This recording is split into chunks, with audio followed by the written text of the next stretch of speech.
उत्तरायण सूत्र के तीसरे अध्ययन में 4 परम दुर्लभ कहे हैं। पहली गाथा है यह मनुष्यता का मिलना दुर्लभ है। मनुष्यता तो मिल जाए परंतु धर्म श्रवण का अवसर मिलना और अधिक दुर्लभ है। और यदि धर्म श्रवण सुनने का अवसर मिल भी जाए तो पर श्रद्धा अत्यंत दुर्लभ है। श्रद्धा परम दुर्लभा। और यदि श्रद्धा भी हो जाए, तीसरी बहुत अधिक दुर्लभता, श्रद्धा हो भी जाए तो संयम में पराक्रम छोड़ना अत्यंत दुर्लभ है। ये 4 दुर्लभताएं आई हैं। इसमें सबसे पहले कि मनुष्य भाव बहुत दुर्लभता से, कठिनता से प्राप्त होता है। इसका विशद वर्णन वस्तुतः उत्तरायण सूत्र के 10वें अध्ययन में आया है। 37 गाथाओं वाला अध्ययन है। 36 गाथाओं में इंद्रबुद्धि गौतम को देखकर महावीर कहते हैं, हे गौतम, क्षण मात्र का भी प्रमाद मत कर। प्रमाद किसे कहते हैं? हमारे यहाँ भेद आ रहे हैं, मध्य या मध्य, विषय, विकथा।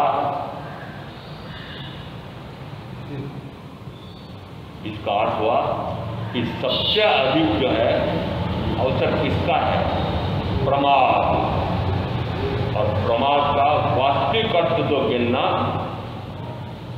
6ठे 7वें गुणस्थान पर साधु साध्वी के लिए कहा, वे प्रमत्त अप्रमत्त गुणस्थान पर है।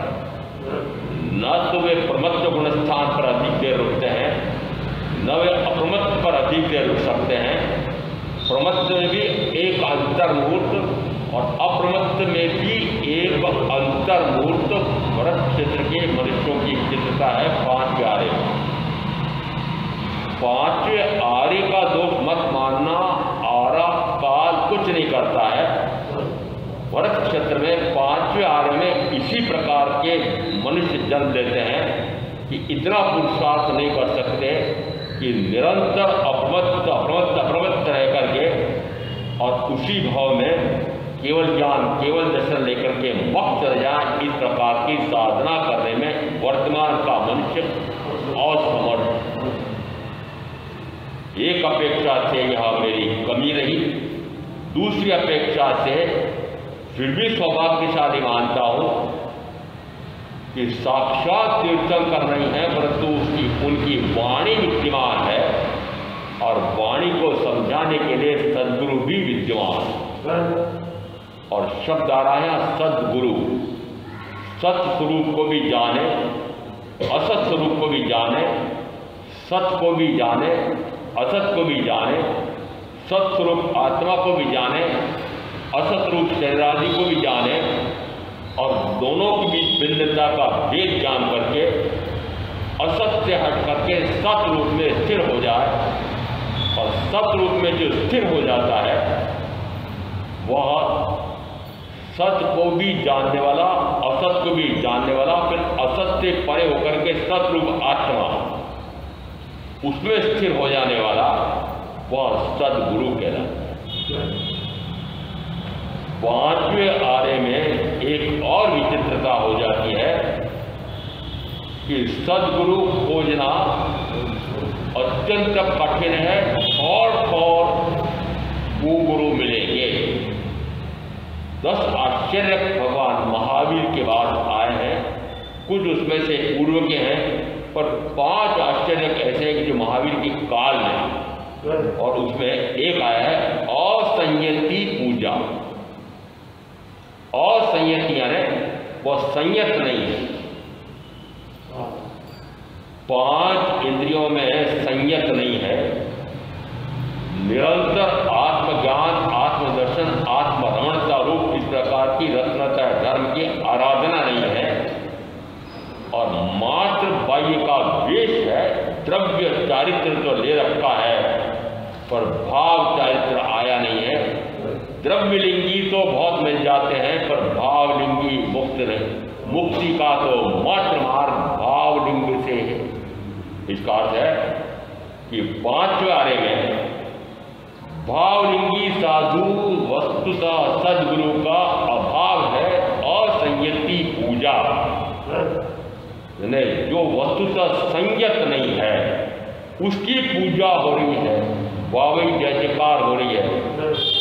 और मैं प्रमाण दे सकता हूं, तंत्र मंत्र यंत्र लब्धि चमत्कार ज्योतिष जाने क्या क्या कर करके आपको लुभाते हैं, या आप उनके सामने जग मार करके जन्म और मरण के बीच में आने वाली समस्याओं को निपटाने के लिए पूछने जाते हैं। दोष किसका? पूछने वाले का दोष कि बताने वाले का दोष? तो पूछने वाला गया क्यों? इसलिए गया कि उसको वास्तव में व्यावहारिक जीवन में लग रहा है कि ये समस्या, ये समस्या, ये समस्या, ये पीड़ा, ये दुख, ये क्लेश, ये तनाव, ये परेशानी, ऐसे जन्म और मरण के बीच में आने वाली इन सारी विघ्न बाधाओं के कारण से आप दुखी हो रहे हैं। बोलो हाँ, बोले हो? तीर्थंकर महावीर कहते, मैं कहता हूं कि जन्म लेना पड़ा इस कारण से इस प्रकार की विघ्न बाधाएं संकट आ रहे हैं। जन्म ही न लेना पड़े तो सभी संकट टल जाए। तो मुख्य उपाय किसका करना चाहिए? जन्म और मरण के बीच में आने वाली समस्याओं का निवारण करना, कि जन्म ही न लेना, ऐसा कर लेना। जन्म नहीं लेना, जन्म ही न लेना पड़े। और इसी दृष्टि अध्ययन आ रहा है कि जन्म और मरण क्यों होता है। निरंतर यह जीव अनंत काल से जो परिभ्रमण कर रहा है, वह एकमात्र शुभाशुभ शुभाशुभ पुण्य पाप पुण्य पाप पुण्य पाप पुण्य पाप करके परिभ्रमण कर रहा है। 10वां अध्ययन, और इसी में इंद्रभूति गौतम को उपदेश दिया जा रहा है, और उसमें आ रहा है कि हे गौतम, अनंत काल से जन्म और मरण का परिभ्रमण क्यों हो रहा था, क्यों होता है, क्यों होगा, तीनों बातें समझ लें। क्यों हुआ कि मात्र शुभ में या अशुभ में प्रवृत्ति हुई मन वचन काया। प्रवृत्ति जो है, कार्य जो है, क्रिया जो है, उसमें वस्तुतः मन वचन और काया इनका योगदान है। इसीलिए इनको कहा योग, 3 करण और 3 योग दोनों एक ही में समाहित होते हैं। क्यों? क्योंकि 3 योग हैं। इसका अर्थ है कि मन से वह अनुमोदना करता है, वचन से वह आदेश देता है, और काय से स्वयं कार्य करता है। तो स्वयं कार्य करता है, उसमें वचन योग कायो, तो स्वयं काया से क्रिया कर रहा है, काया से क्रिया कर रहा है। काया से क्रिया करने वाला, वचन से बोलने वाला, मन से मनन वाला मैं जीव हूँ। इन तीनों को तो पुद्गल कहा। मन मनोवर्णना का बना हुआ है, वचन वचन वर्णना का बना हुआ है, काया औदारिक वर्णना की वर्तमान अपेक्षा से औदारिक वर्णना की बनी हुई है, और वर्णनाएं सब पुद्गल होती। पुद्गल में क्या मनन करने की शक्ति नहीं, बोलने की शक्ति नहीं है, क्रिया करने की शक्ति नहीं है। नहीं। मन वचन काया का मेरे साथ अभी संयोग है, तीनों मेरे साथ जुड़े हुए हैं। मन से मनातीत, वचन से वचनातीत, काया से कायातीत हुआ जा सकता है, ऐसा अध्ययन परमात्मा का होता है। उनके मन वचन काया हैं, परंतु क्या मन वचन काया का उपयोग करते हैं? नहीं करते हैं, नहीं करते हैं। गांगी अणगार ने पूछा भगवान से, 9:31 के 32वें अध्ययन में आया है, भगवान आप जो हमें बता रहे हैं वो आप स्वयं जानते हैं कि अस्वयं जानते हैं? अब स्वयं समझते हैं आप तो अस्वयं समझ में आ जाए कि आप जो हमें बता रहे हैं आप स्वयं जानते हैं कि शास्त्र उठा करके किसी और का सुना हुआ और कहीं पढ़ा हुआ और किसी से जाना हुआ वह बता रहे हो क्या? तीर्थंकर क्या उत्तर दे रहे हैं, केवलियारी क्या उत्तर दे रहे हैं? स्वयं का केवल ज्ञान में जो मैंने जाना है तो मैं स्वयं जानता हूँ। कौन से ज्ञान से? केवल ज्ञान। केवल ज्ञान से मैंने स्वयं जाना है द्रव्य का स्वरूप कैसा है, तत्व का स्वरूप कैसा है, मोक्ष का मार्ग का स्वरूप कैसा है, ये मैंने अपने स्वयं के ज्ञान से जाना है। उत्तर क्या दिया? मैं स्वयं जानता हूँ। परंतु जब भी हमारे यहाँ वर्णन आता है आगमों में कि जिस समय कोई स्कंद परिवार जी कई वर्णन मिल रहा है याज्ञवल्क्य के सूत्र में कि जिस समय उन्होंने सर्ववृत्ति संयम ग्रहण कर लिया उस समय वे बोलते हैं, भगवान अब आप मुझे शास्त्र पढ़ाइए, मुझे गोचर जरिया समझाइए। शब्द क्या आ रहा? मुझे शास्त्र की वाचना कीजिए। क्या तीर्थंकर केवली शास्त्र खोल करके वाचना देने बैठेंगे? नहीं, नहीं। क्या अर्थ निकल रहा है? ये कैसे आ गए यहाँ? ये मान लेना केवल ज्ञानी के बाद निश्चित है यदि वह स्वयं तो जानता नहीं है तो फिर वह अपने शिष्य को किससे समझाएगा कि केवल ज्ञानी के द्वारा प्रणीत जो तत्व स्वरूप था वह गणधरादि देवों द्वारा सूत्रबद्ध किया गया और निर्वाण पश्चात 980 से 993 13 वर्षों में उनको सूत्रों को स्थिर किया गया। देवर्षि गणित समाश्रवण के निष्ठा में उनका लिपिकरण, इसका अर्थ है इसी अष्टदशांग सूत्र में काली सुकाली आदि का वर्णन मिलता है। उसमें आता है उन्होंने सामायिक आदि 11 अंगों का अध्ययन किया। वो 11 अंग किस समय थे? वो 11 अंग और 12 उपांग और फिर ये सारे भेद जो आए हैं ये कब के भेद है? तो बहुत बाद में भेद किए गए हैं, निर्माण पश्चात बहुत वर्षों बाद। तो फिर ये वर्णन कैसे आएगा? साक्षात तीर्थंकर विराजमान है और वे अंगों का अध्ययन करने बैठे। आचारांग आदि 11 अंग, प्रज्ञापन आदि 12 उपांग, क्योंकि उस समय अंग उपांग थे बाद और में वर्णन मिल रहा है। वो वर्णन क्यों मिल रहा है? भावी शिष्यों के संदर्भ में आया है कि जिस समय आगे तीर्थंकर के बाद जो भी शिष्य बनेगा, गुरु को कहेगा कि अब मुझे आप शास्त्र से पढ़ाइए, मुझे गोचर चर्या समझाइए। क्या स्कंद परिव्राजक जी कैसा बोलेंगे तीर्थंकर महावीर को, आप मुझे गोचर चर्या समझाइए? यदि साक्षात तीर्थंकर गोचर चर्या समझाने बैठेंगे तो फिर एक एक गण के जो गणपति गणधर थे वो क्या करेंगे? ये सारी छोटी मोटी बातें कौन समझाता है? साधियों को मां सती चंदनवाल और इधर गौतम इंद्रभूति गौतम 9 गण थे और 11 गणधर थे। गण 9 ही क्यों हुए? अंतिम 4 उनमें से 2 की एक प्रकार की वासना थी, एक ही प्रकार की शंका और एक ही प्रकार का समाधान दिया। इस कारण से गण तो 9 हुए पर गणधर 11 हुए।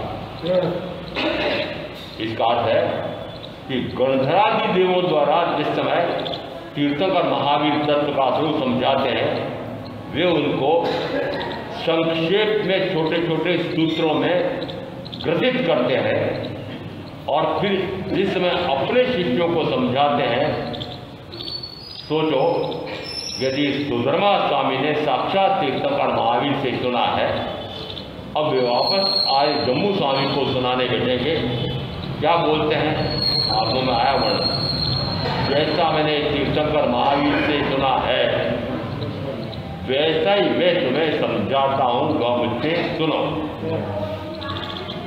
मैं कहूँगा मुझे नहीं सुनना। क्यों? मुझे सुना सुनाया नहीं समझता, आप तो सुना सुनाया बता रहे। तो फिर सुधर्मा स्वामी कहते हैं, आचारांग सूत्र के 5 में आया है, से सुतम में जैसा मैंने सुना है, अद्यतम च में मेरी आत्मा में वह अनुभव सिद्ध हुआ है। से सुतम में अद्यतम में बंधप मुकुट सेवा, बंध और मोक्ष दोनों तुम्हारी आत्मा में। बंध किससे? मनोवचन काया की प्रवृत्ति से, शुभ शुभ भावों से। कर्म का आश्रम बंध मनोवचन काया की प्रवृत्ति से होता है क्या? शुभ अशुभ भावों से। मन वचन काया इंद्रियां शौकी भी होती है। वो बोलता चाहता है नहीं, क्यों? 5 इंद्रियों से है ना। क्या 5 इंद्रियों से कार्य हो रहा है? वर्तमान में 5 इंद्रियों से आप सारा कार्य कर रहे हैं? नहीं, ये प्रवृत्ति जो भी हो रही है आपकी मन वचन काया के कारण से हो रही है? आत्मा से नहीं, स्वयं की आत्मा। यदि मन वचन काया रूप इसके साथ मैं आत्मा ना हूं तो मतलब किसकी है? आत्मा की। आत्मा की। यदि बंद हो रहा है तो मानना कि आश्रय पूर्वक बंद होता है। यदि संवर हो रहा है तो संवर पूर्वक निर्जरा हो। समझ लेना, ये सारी बातें इसलिए कर रहा हूं। संवर करो, समर करो, समय करो, समर करो, समय करो, समर करो। इसको कहा संवर? कर्म के आने के द्वार पहले बंद करो तो कहा जाता है वो संवर है। कर्म के आने के द्वार सारे खुले हैं, 5 इंद्रियां खुली है, मन खुला है, वचन खुला है, काया इंद्रियां खुली हैं। इन सबको तो खुला छोड़ रखा है। जो चाहो भाव करो, जो चाहो इंद्रिय विषयों का भोग करो। यदि 5 इंद्रियों का भोग भी चल रहा है, 5 इंद्रियों का भोग भी चल रहा है और समझ रहे नहीं हो रही। हाँ, जब करो तब करो, जब करो तब करो। आपने कितनी बार सुना होगा, कितनी बार सुना होगा। वो तप करो जिस समय कहा जाता है, तो तप से निश्चित मानना कि अनेक भवों के अनंत भाव भस्मीभूत हो जाते हैं। ऐसा तपोमार्ग अध्ययन 30वें अध्ययन उत्तराध्याय में आया हुआ है। परंतु पहली की 5 गाथाएं तो बताता नहीं है कोई साधु या साध्वी, और 6ठी गाथा में आया है कि ऐसे तप से अनेक भवों के अनंत भाव कर्म भस्मीभूत हो जाते हैं। जैसे सूखे तिनके, उनका फूलों की गंजी, लाख फूलों की गंजी लगी हुई हो, जरा सी चिंगारी रखो तो उस चिंगारी से कुछ ही समय में भस्म हो जाते हैं। ऐसे तुम्हारे शब्द से कर्म भस्मीभूत हो जाते हैं। मेरे इस प्रकार की प्रेरणा नहीं है। समझ आ रहा है? मैं कभी यह नहीं कहूंगा परीक्षण में भी कि तप करो, समझ लेना। क्यों? तप का क्रम कब आता है? ज्ञान दर्शन मोक्ष का मार्ग बताया है उत्तराधार सूत्र के 28वें अध्याय में।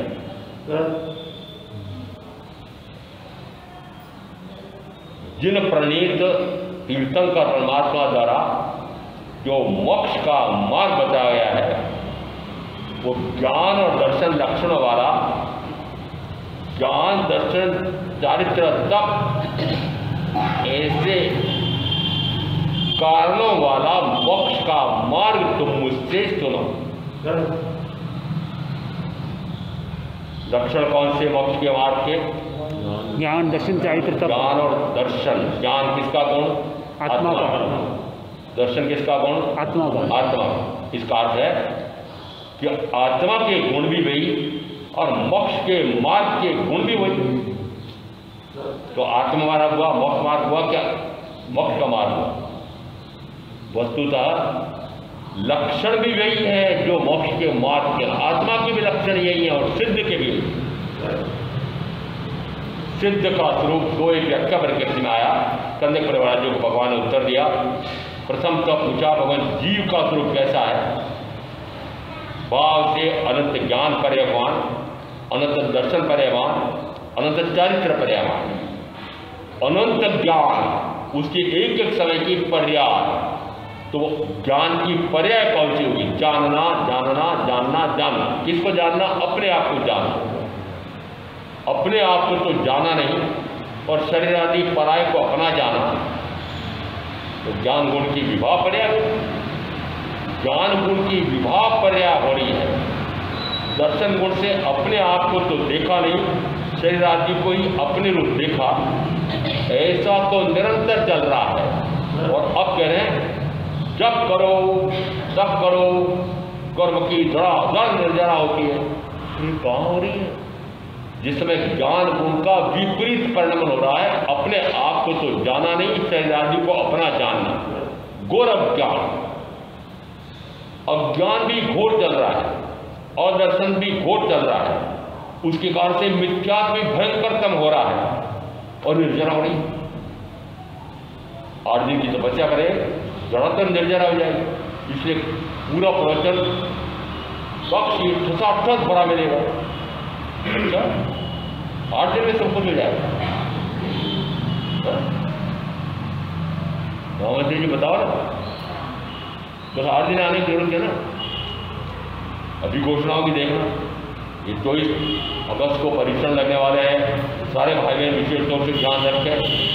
क्या विशेष ध्यान रखें? 8 ही दिन विशेष ध्यान रखना आत्मा का। 6 दिन क्या करना? 6 दिन खूब खाओ पियो मजे करो। 6 दिन खूब खाओ पियो मजे करो और 8 दिन लगाम लगा लो। लगेगी लगाम। आपने 5 इंद्रियों को खुली छूट दे रखी है। लगाम है, खाने पीने पर लगाम है, भोगने पर लगाम है। कौन सी इंद्रियों को वश में किया? से सुतम में बंधप मुखुत सेवा कि जैसा मैंने तीर्थंकर महावीर से सुना है वह मैं तुमको मेरे अनुभव से सत्य सिद्ध हुआ है, वह मैं तुमको सुना दूं। जिस समय सुधर्मा स्वामी ऐसा प्रमाण पूर्वक बोलते हैं कि जो तीर्थंकर महावीर से मैंने सुना है मेरे अनुभव से वह सत्य सिद्ध हुआ है। यदि पाठ पर बैठ करके बोलने वाला मात्र तीर्थंकर ने महावीर ने ऐसा कहा है इसलिए मुझसे सुनो, क्यों सुनो? मैंने सुनो, मुझे सुना है, नहीं सुनना है। जो आपने सुना है वह आपके अनुभव में सत्य सिद्ध हुआ है क्या, ये बताओ तो सुनो। तो सुना नहीं सुनना। आविर्निबोधिक ज्ञान, मति ज्ञान, प्रथम दो ज्ञान आए हैं। दो बीच में अवधि ज्ञान, मन पर ज्ञान, भूगोल का ज्ञान है और केवल ज्ञान अप्रत्यय ज्ञान है। तो प्रथम दो मुख्य आए हैं और प्रथम दो में मुख्य कौन से हैं? श्रुत ज्ञान दूसरे क्रम पर है। श्रुत यानी जो तीर्थंकर द्वारा प्रतिपादित सूत्र बद्ध किए गए उन सूत्रों को गुरु से सुनकर समझ करके और उन सूत्रों के अनुसार जिसमें आत्म साधना करता है और फिर अपने स्वयं का ज्ञान और भान होता है, उसको नाम दिया श्रुत ज्ञान। चार परम दुर्लभ है। पहला क्या कहा? मनुष्यता के लक्षण परम दुर्लभ हैं। दूसरा कहा स्वयं कि शुद्ध ज्ञान, तो शुद्ध शब्द ज्ञान, शुद्ध यानी स्वयं तीर्थंकर परमात्मा की वाणी सदगुरु के माध्यम से सुनना भी दुर्लभ है। किस किस के लिए दुर्लभ है? जो आर्य क्षेत्र में जन्मा है, आर्य कुल में जन्मा है, और आर्य का अर्थ होता है तीर्थंकर, और तीर्थंकर जहाँ विचरण करते हैं वो आर्य क्षेत्र है। जिस कुल में जन्म लेते हैं वह आर्य कुल है। और अब मैं आप सारे भाई बहनों से पूछ रहा हूँ, आप अनार्य कुल में हो कि आर्य कुल में? अरे अनार्य जंगली हो गया। आर्य की संस्कृति है, आर्य सभ्यता है, आर्य धर्म है, आर्य धर्म है। आर्य धर्म को प्राप्त करके अनार्य कार्य करते, अनार्य, भोगी, कामी। महाराज बार बार ये क्यों कहते हो आप? इसे कहते हो आप जो कर रहे हो कहूंगा, जो कर रहे हो वो कहूंगा। काम भोग भी चलते रहेंगे, 8 दिन में भी चलते रहेंगे, एक दिन भूखे मरेंगे संवत्सरी और कर्म की निर्जन होगा। प्राप्ति मत पा लेना। ये कर्म की निर्जन इतना आसान होती ना, कब के मुक्त हो जाते। यदि उत्तराधर्म सूत्र के 10वें अध्ययन में प्रथमतः 3 गाथाएं आई है, हिंदी अनुवाद बोल रहा हूं। जो रजनीगण के जाने पर तरुपत्र पुराने जाते झड़, यो मानव जीवन नश्वर है गौतम प्रमाद खड़का मत कर। इस अध्ययन का नाम ब्रह्मपुत्र कि इस प्रकार से पेड़ का एक पत्ता, पेड़ का पत्ता जिस समय पीला होकर के गिर जाता है उस समय वह पेड़ अपने स्वामी पिता को पूछता है अब के बिछड़े कब मिलेंगे? कौन पूछ रहा है?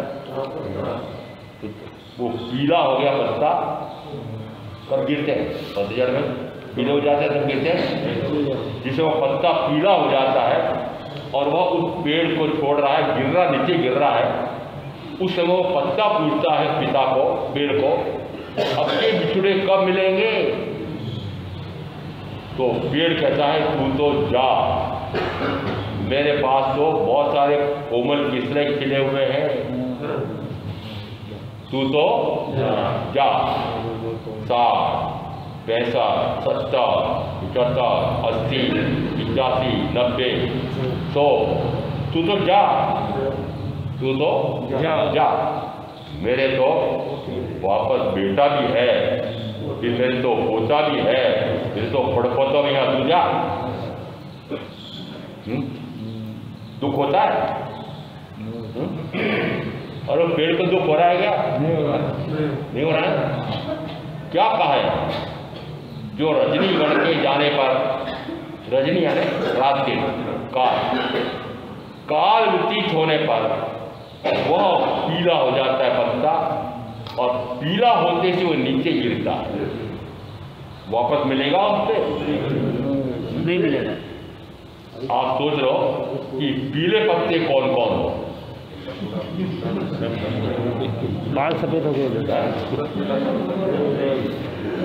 अरे आजकल पीलापन, आजकल ये जो काले शाह बाल, पहले कहा जाता था कि 45-50 के बाद सफेद होना शुरू होते हैं। आजकल पहले कहते थे कि बुढ़ापा ये 50 साल के बाद दिखाई देता है। आजकल पहले कहते थे कि रोग बहारों भी 50 साल के बाद आते थे। आजकल समझ रहे? अकाल में सारा कार्य हो रहा है। अकाल है। मैं भी बुढ़ा लगता हूँ आपको। यदि अनुभव सिद्धि कराओ, जिस समय नौकार मात्रा का उच्चारण प्रवचन दरवाजे के बाहर सड़क पर आ रहा हो थाना में प्रवचन सुनने के लिए, उस समय सोचेगा बड़ा नौजवान कोई साधु बैठा हुआ, क्या बुलंद आवाज है, फिर यहाँ तक आवाज आए। जैसे हॉल में प्रवेश किया, ये बूढ़ा इतनी बुलंदी से बोल रहा है, बूढ़ा है। महावंश जी बोला बूढ़ा है क्या? वस्तुतः ये बुढ़ापा आपने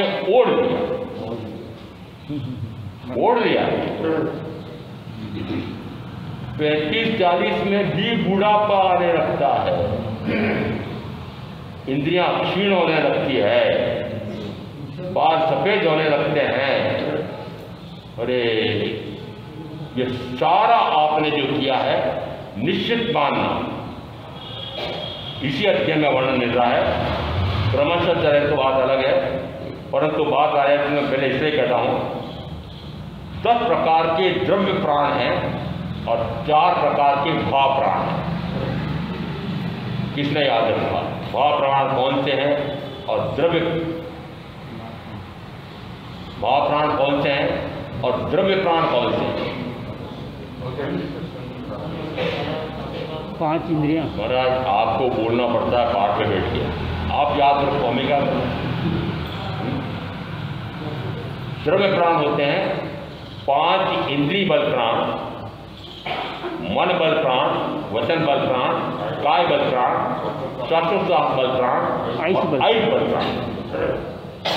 आपका अनुभव कहता है कि मेरा अनुभव तो कह रहा है, निरंतर ये 5 द्रव्य प्राण क्षीण होते हैं।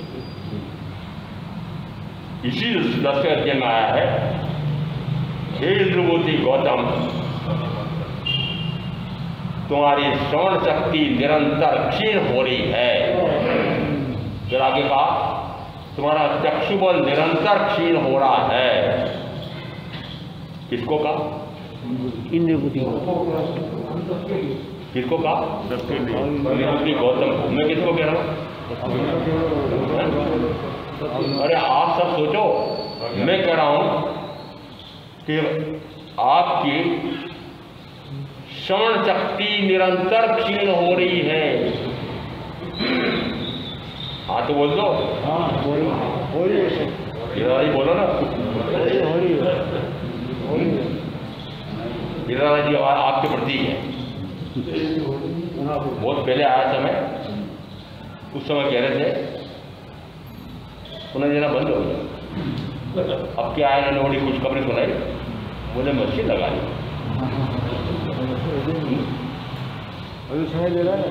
मशीन लगा धोखा, मशीन लगा ली धोखा। वस्तुतः ये चेतावनी देता है काल। बाल काले चार थे, धीरे धीरे सफेद होने लगते, चेतावनी दे रहा है। जिस समय श्रवण शक्ति घटने लगती है, चेतावनी दे रहा आ रहा हूँ। जिस समय चक्षु बल घटने लगता है, आंखों से कम दिखाई देने लगता है, चेतावनी दे रहा है मैं आ रहा हूँ। कौन? काल काल जल। जिस समय घ्राण की शक्ति भी घटती जाती है, ये घ्राण की शक्ति बहनों की बहुत तेज होती है, मैंने सुना हो। कोई भी वस्तु इनको सूंघ ले तुरंत पता लगता है कि अमुक वस्तु है। आपको पता लगता है? यदि 5 मंजिल का मकान है, ऊपर की मंजिल में हलवा बन रहा है, ये नीचे का मंजिल में है, ये बता देगी कि सामान्य आटे का है कि बेसन का है कि मूंग की दाल का है कि बादाम का है। सबकी सुगंध कहाँ आ रही है? आप नीचे का मंजिल में, और वो हलवा कहाँ बन रहा है? पता लग जाता है आपको? क्यों? चट्टे हो रहे चट्टे। ये घ्राणेंद्रिय इतनी तेज होती है, परंतु तीर्थंकर महावीर कहते हैं तुम्हारी ये श्रवण शक्ति निरंतर क्षीण हो रही है, तुम्हारे बाल सफेद हो रहे हैं, तुम्हारा शरीर जर्जर हो रहा है, बूढ़ा हो रहा है, और न जाने कब यह काल पूरा हो जाएगा। इसलिए क्षण मात्र का भी प्रमाद मत कर। एक गाथा में 37 गाथाएं, 36 गाथा में इंद्रबुद्धि गौतम को कह रहे प्रमाद मत कर। इसका अर्थ है कि कितने प्रमादी रहे होंगे, और मैं कह रहा हूं कि इंद्रबुद्धि गौतम को ही कहा है। अंतिम 35वीं गाथा में मां समुद्र तेल करके इस किनारे पर तो आ गया है, अब छलांग लगाकर उस किनारे पर क्यों नहीं पहुंच जाता? क्या अर्थ? क्या गौतम स्वामी गुणस्थान अपेक्षा से कौन से गुणस्थान पर थे? साधु और साध्वी सामान्यता कहा जाता है वे 6ठे 7वें गुणस्थानवर्ती हैं, और गुणस्थानों का नाम जिसको याद हो, 6ठा प्रमादी साधु, 6ठा प्रमादी साधु, साधु और प्रमादी, साधु और प्रमादी। आप यदि साधु भी प्रमादी है तो आप वो साधु प्रमादी किस अपेक्षा से कहा? अप्रमत्त आत्मस्थ स्वरूपस्थ निरंतर आत्मा में मग्न, मात्र ज्ञाता, मात्र दृष्टा, मात्र स्वरूपता। यह हमारा चरम लक्ष्य है, साधना का चरम लक्ष्य। निरंतर अपने आप के ज्ञान से अपने आप को जानता रहूं, निरंतर अपने दर्शन गुण से अपने आप को देखता रहूं, निरंतर अपने स्वयं के आत्मिक सुख का आस्वादन करता रहूं, और निरंतर अपना उपयोग अपने आप पर स्थिर करूं।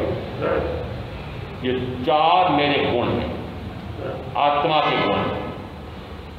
4 आत्मा के गुण हैं, ज्ञान, दर्शन, सुख, वीर्य। ये 4 है भाव प्राण, और 10 है द्रव्य प्राण। 5 इंद्रिय बल प्राण। अभी कहा था प्राणेंद्री निरंतर क्षीण हो रही है, हे गौतम क्षण मात्र का प्रमाद मत कर। रसनेंद्री निरंतर क्षीण हो रही है, रसना का बल घटता है कि नहीं? घटता है।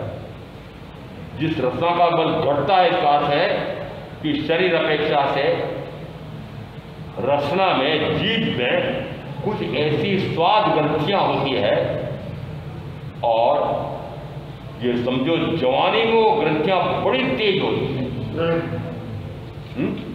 जैसे ही कोई बढ़िया देसी घी का बादाम का हलवा रखा, क्या बढ़िया स्वादिष्ट लगता है। ये 60, 70, 80, 90 वालों की जीभ पे रख के देखो, ही नहीं है।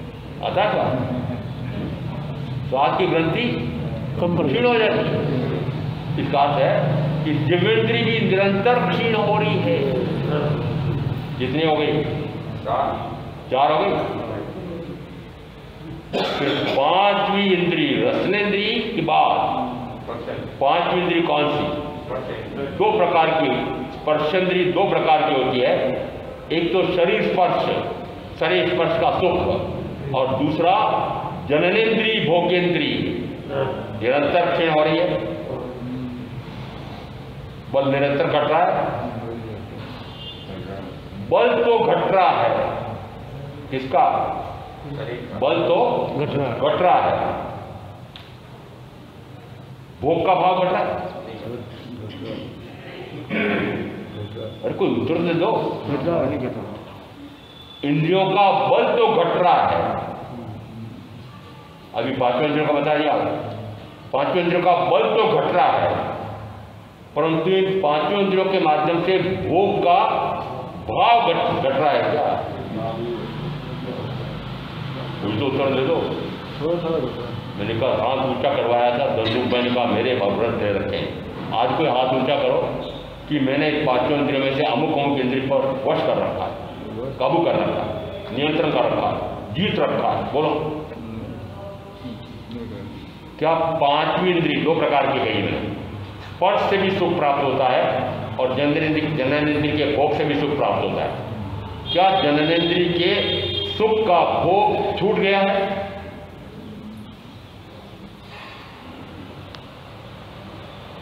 एक की हानि है, एक की हानि है। भोगी काम वासना की कीड़े बोलते गए हाथ छूट गया मेरा, कम हो गया, छूट गया। बूढ़े 80 क्या हो गए, अब छूट गया, अब छूट गया। पत्नी चली गई, अब छूट गया। देखो ये बड़े अच्छे बोले, मेरे ब्रह्मचार आ गया। अरे दक्षकालिक सूत्र में कहा भोग का साधन नहीं है, सुविधा नहीं है, भोग की क्षमता नहीं है, क्या उसका भी त्याग में आता है? नहीं। है? कौन बोले अभी?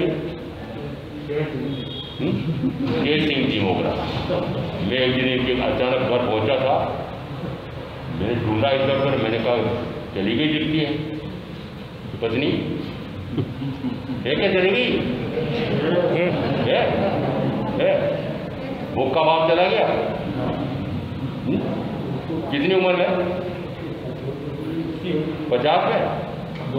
तो अरे जिस समय शक्ति समाप्त हो जाती है उस समय दक्षकालिक सूत्रकार कहते हैं जब शक्ति नहीं रही है उस समय भोग छूट गया है।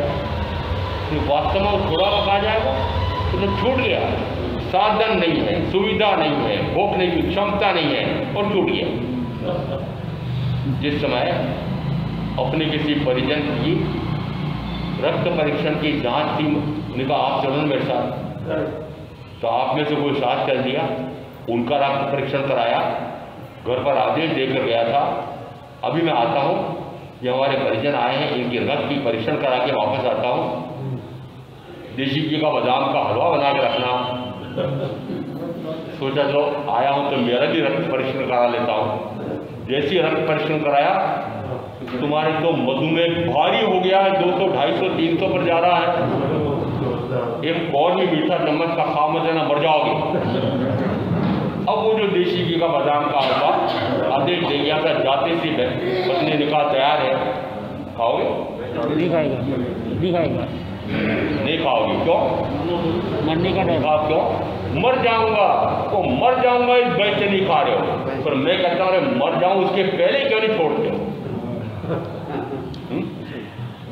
मेरी तो पचाने की क्षमता भी थी, सही कह रहा हूं, आज भी है। क्यों छूटे? यदि घर गृहस्थी में था तब तो ये जो भी बढ़िया बढ़िया चीजें हैं, मैं सबसे बढ़िया देश की जो बादाम का हलवा कहता हूँ, मैंने कहा वहाँ तो कमा करके बनवा करके या फिर बना करके खाना पड़ता था, और अब शिक्षा लेने के बाद अब मैंने कहा अब यदि उसी प्रकार की आदत रही तो हे उधर में मर जाएगा। शिक्षा रहना बेकार हो जाएगा। समझ में आया क्यों छूटा है? क्यों छूटा? कि अब तो मुझे आसानी से सारी चीजें मिलती है, देसी घी का, बादाम का हलवा मांगू तो देने के लिए तैयार। हाँ तो बोल दो खाऊं? अरे हाँ तो बोलो खाऊं नहीं खाऊं? लू कि नहीं लो? आपको पता हो ना हो, आगम में साधु साधियों के लिए 5 विषय का पूर्णतः वर्जन है। पूर्णतः वर्जन क्यों कहा? साधक के पेट में जाने पर ये विकार उत्पन्न करते हैं और साधक को निर्विकारी स्वभाव प्रकट करने की साधना करनी है, इसलिए आगम में निषेध है। यदि कोई पढ़ने वाला ऐसा शख्स, उसको गुरु आचार्य आज्ञा दे सकते हैं कि तुम कुछ मात्रा में इस प्रकार की विषय ले सकते हो, दूध घी आदि, इसका अर्थ है अन्यथा वर्जित है। ये क्यों कहा कि विकार उत्पन्न कर सकते हैं? तो जिनको आत्म साधना करनी है उनके लिए क्या कहा गया कि जो पेट में जाकर के विकार उत्पन्न करते हो, इस प्रकार का विकार भाव आएगा और विकार भाव आते ही अनंत कर्म का आचरण बंद हो जाएगा। इस कारण से विषय वर्जित। इतनी देर तक क्यों बोला गया? मामा से बताओ क्यों बोला? अरे क्यों बोला है? हाँ ना तो बोलो। हाँ? ली बोलो, हाथ नीचे करो। एक जानी जी बैठते यहाँ पर, मैंने एक दिन उनको कहा, मैंने कहा घी दूध दही 3 छोड़ दो। छोड़ दिया ये आज आपके यहाँ बैठने आ गया क्या नहीं? और आज मैं आपको कह रहा हूँ, सारे भाई बहनों कह रहा हूँ, जो 40-45 के हो गए, 50 के हो गए, घी दूध दही तीनों बंद। हाँ, सारे भाई बहन जो 40-45-50 के हो गए, इनके घी दूध दही कितने? अरे माम से हाथ ऊंचा करो, हाथ जोड़ो, लो हो गए ढेर, हो गए ढेर। महाराज मुझे भी तपस्या करनी है, वो भूखे मरने की तपस्या करनी है, ये तपस्या करो ना। क्यों कहा जा रहा है कि ये वस्तुएं जिस समय साधक के शरीर में, पेट में जाएगी तो विकार उत्पन्न करेगी। यदि साधक का आहार विकृत है तो चर्या विकारग्रस्त हो जाएगी, भाव विकारग्रस्त हो जाएंगे और भाव से कर्म का भयंकर आचरण बंद होता है। इस कारण से इस प्रकार के त्याग और प्रत्याख्यान, पचकान करो महाराज, पचकान करो, पचकान करो। अभी मैंने पचकान करा, किसने किया? हा? और मैं भूल जाऊं, याद दिमाग पचकान नहीं कराया, अभी कराया मैं, एक ने नहीं किया, मोहम्मद जी खुद ने नहीं किया। प्रधान जी को पूछता हूँ, इनको करा दो। हाँ प्रधान जी, दक्षा आपके आज से घी दूध दही 3 चीजों का पूरी तरह से जीवन पर्यंत के लिए त्याग। बोलो हाँ करो जड़ से। अरे दक्षा लो, हाथ ही नीचे से नीचे रहे।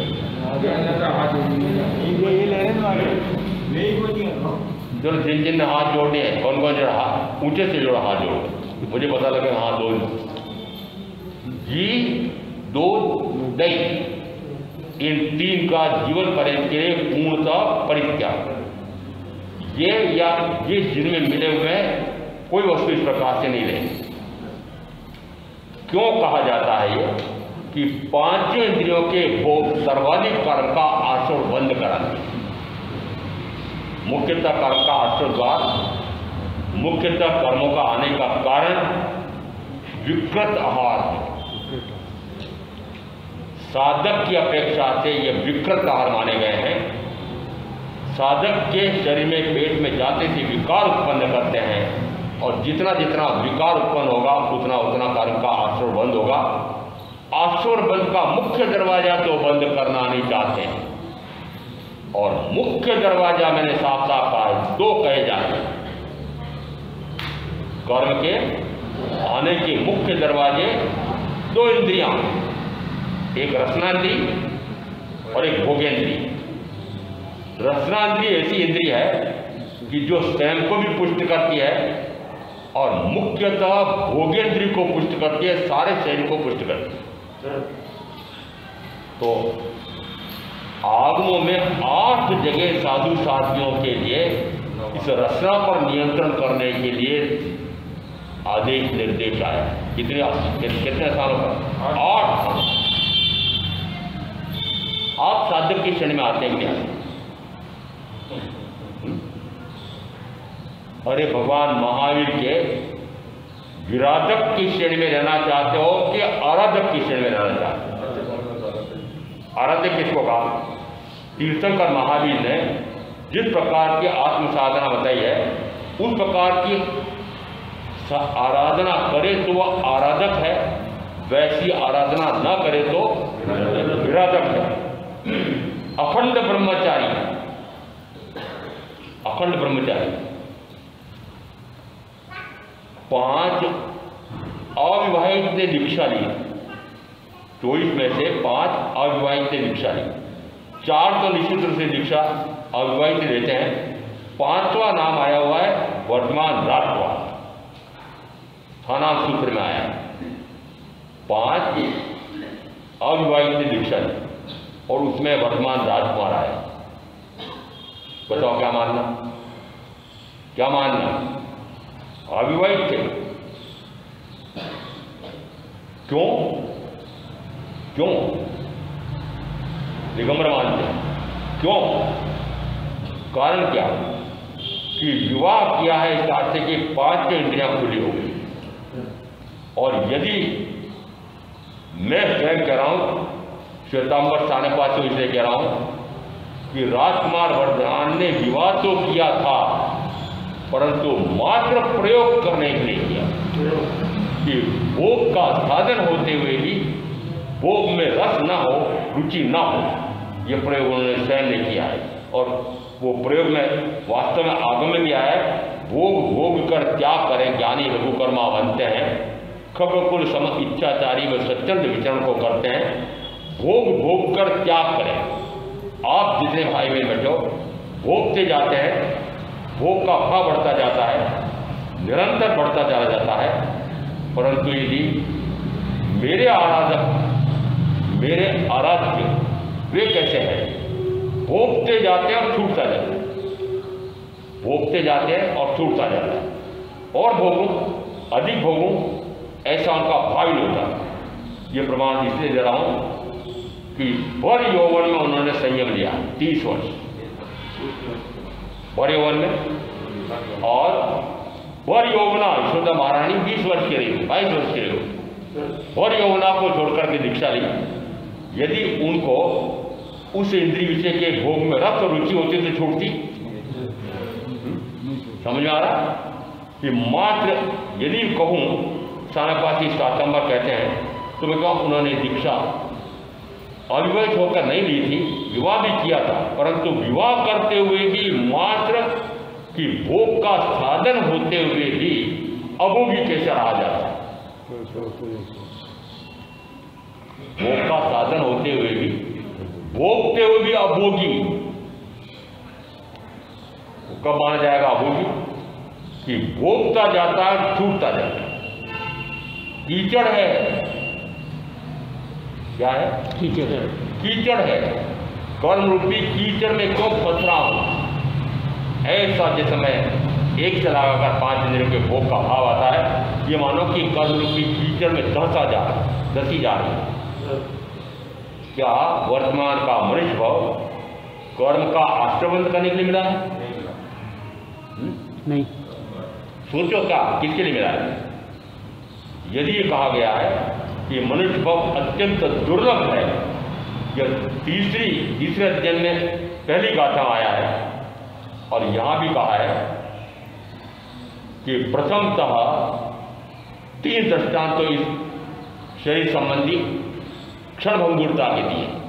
जो रजनीगण के जाने पर करुपत्र पुराने जाते जड़, जो मानव जीवन नश्वर है गौतम प्रमाद शंका मत कर, कुछ नोक रटकते ओस बिंदु, कुछ देर ठहरते क्यों उस पर, जो मानव जीवन नश्वर है गौतम प्रमाद शंका मत कर।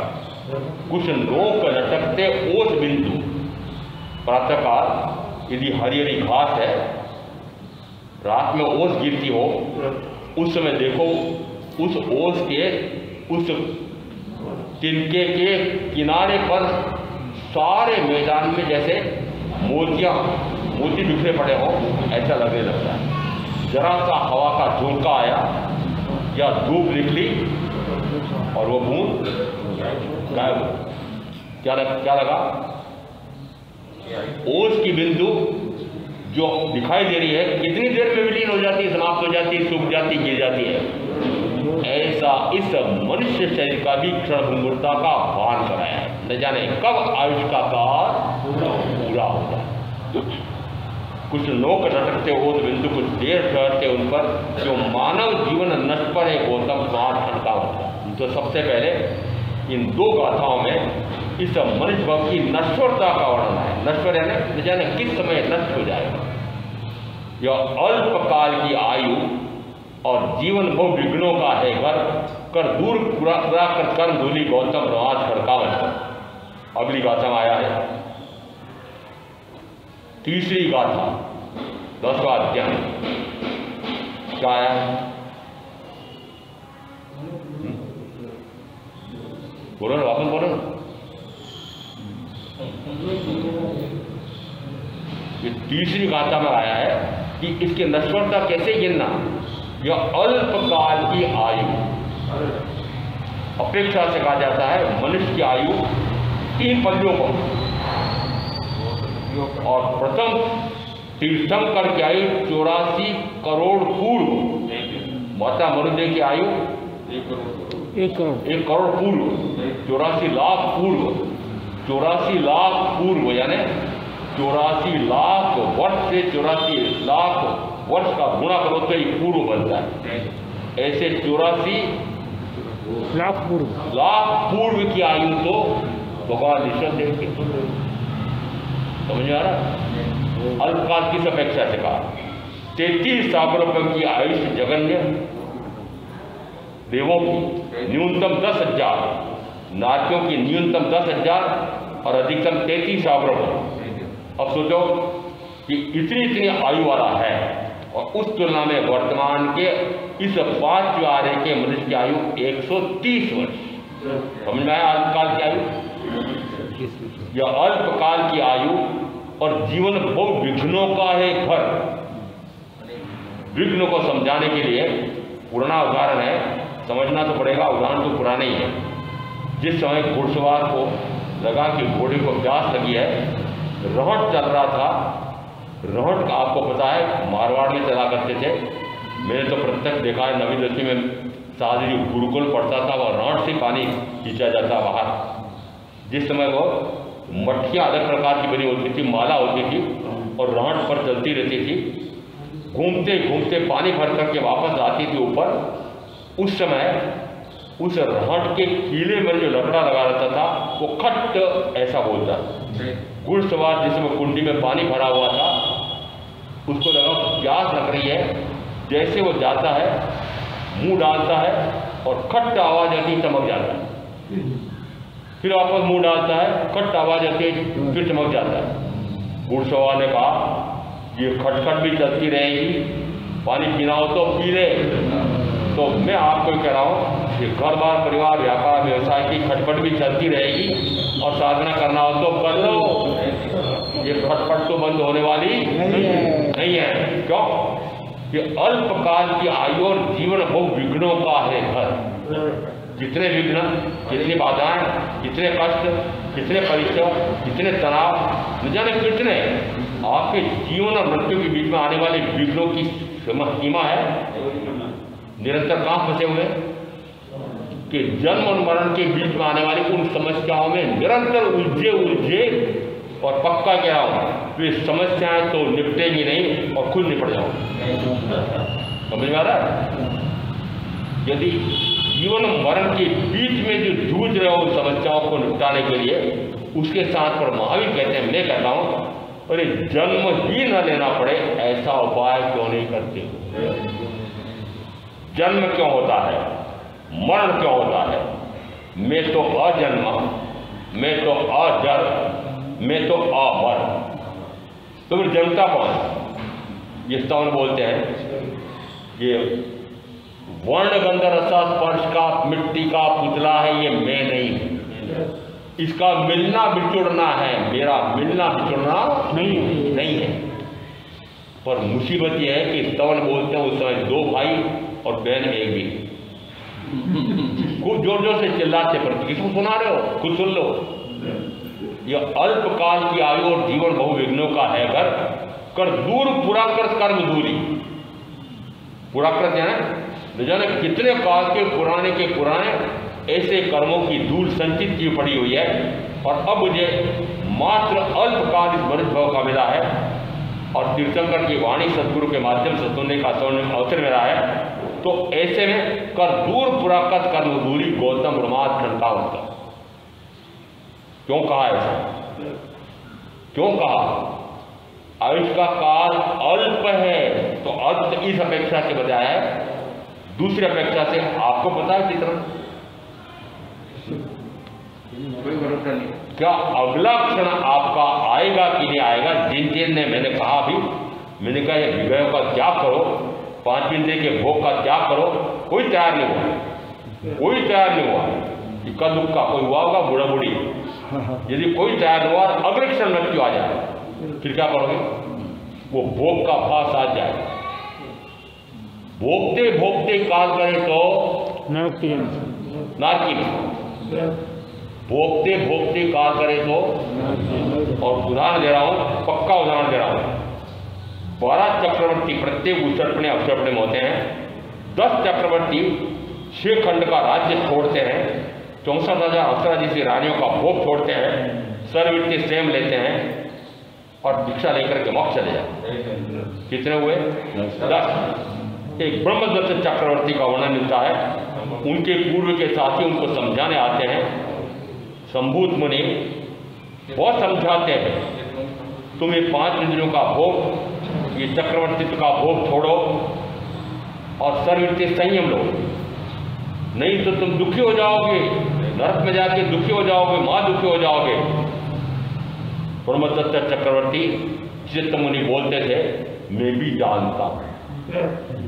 आप बोलते हो महाराज मैं भी जानता हूं, न जाने आयुष का पूरा हो जाएगा, भोगते भोगते ऐसे काल करूंगा, तो मैं भी 7वीं नारकी में जाऊंगा, 6ठी नारकी में जाऊंगी। महाराज मैं भी जानती हूँ, महाराज मैं भी जानता हूँ। जानते हो? जानता हुआ खा सकता है? मैं एक सामने जहर की पुड़िया रखूँ, मैं कहूँ कि खा लो, खा लोगे? और मैं कहता हूँ वास्तव में संख्या नहीं था, मात्र ऐसी पुड़िया बंधी हुई थी, तब भी आप लोगों ने पता नहीं महाराज कह रहे जहर की पुड़िया है। तो मात्र अफवाह फैलती है। अमुक श्रेष्ठी के यहाँ पर भोजन, रात्रि भोजन के त्याग वाले 5-7-10 जने गए होंगे और भोजन में विकार, अरे उनके पेट में विकार था, इस कारण से प्रकाश में विकारग्रस्त होकर के अस्पताल में भर्ती हुए। अफवाह फैल गई अमुक श्रेष्ठी के यहाँ पर भोजन में विष है। अफवाह से नहीं जाते हो। और मैं सत्य कह रहा हूँ कि 5 इंद्रियों का भोग विष है, वह अफवाह से भी नहीं जाते। भोजन में विष नहीं है, अफवाह फैल गई, तब भी नहीं जाते हो ना। और मैं सत्य कह रहा हूं कि 5 इंद्रियों का भोग जड़ है, एक बार नहीं अनंत बार मारने वाला है। यदि मैं इतने पुष्ट प्रमाण दे रहा हूं, स्वयं ने छोड़ा है और आपको कह रहा हूं छोड़ो छोड़ो, नहीं 20 परसों जीना महाराज, अभी तो परसों जीना महाराज। और मैंने प्रमाण रूप में 2 को पूछा है, तो अग्रणी 2 हैं, एक महामंत्री और एक अध्यक्ष, दोनों ने मना कर दिया। अरे मैंने कहा ये 2 इस प्रकार के हैं तो इनके सारे अनुयायी कैसे होंगे? यदि 2 ही भ्रष्ट है, भ्रष्टी तो क्या है? जब मैंने कहा कि छोड़ो, दोनों में से कोई तैयार नहीं हुआ। ये बाकी सारे सोचते रहे, अपने बड़े बड़े भी तैयार नहीं हुए हैं, इसलिए आप दोनों को पूछा था। वस्तुतः त्याग में महत्ता है, भोग में नहीं। भोगी भमई, भोगी कहाँ जाएगा? त्यागी तो मुक्त हो जाता है और भोगी निरंतर भवों भव भ्रमण करता है। भोगिया ने कहा ये 5 इंद्रियों का कीड़ा, और ये 5 इंद्रियों का वासना का कीड़ा बन करके कब तक भोगते रहोगे? भोगते भोगते काल करे तो ठेठ 7 विनाश के पुरुष और 6 नार की स्त्री। और प्रमाण दे के बता रहा हूं, 2 चक्रवर्ती ऐसे हुए हैं जिन्होंने भोगते भोगते काल पूरा किया, 7 रात के हुए। पहले छोड़ करके स्वयं लिया वो मोक्ष चले गए थे। एक सुभुम चक्रवर्ती, उनका कारण दूसरा था। कारण क्या था? 6 खंड तो सभी चक्रवर्ती साधते हैं, मैं कौन सा विशेष नहीं हूं, मैं विशेष कैसे में आना जाऊंगा? 7वें खंड साधो, सेनापति को आदेश दे दिया। सेनापति ने कहा हमारा चक्र रत्न 6 खंड से आगे नहीं चलता है। कौन कहता है? मैं कह रहा हूं ना, भरो जहाज में, सेना को भरो, आयुध भरो और चढ़ाई करो, समुद्र पार अमू देश पर आक्रमण करके जीतना है। 6 खंड के बाद 7वां खंड और साधना है। सारा सैनिकों से, योद्धाओं से जहाज भर दिए हैं, उसमें आयुध भी, अस्त्र शस्त्र भी भर दिए हैं। थोड़ा सा आगे चला और सारा जहाज ही बेड़ा समुद्र में डूब गया। अब काल में सबकी मृत्यु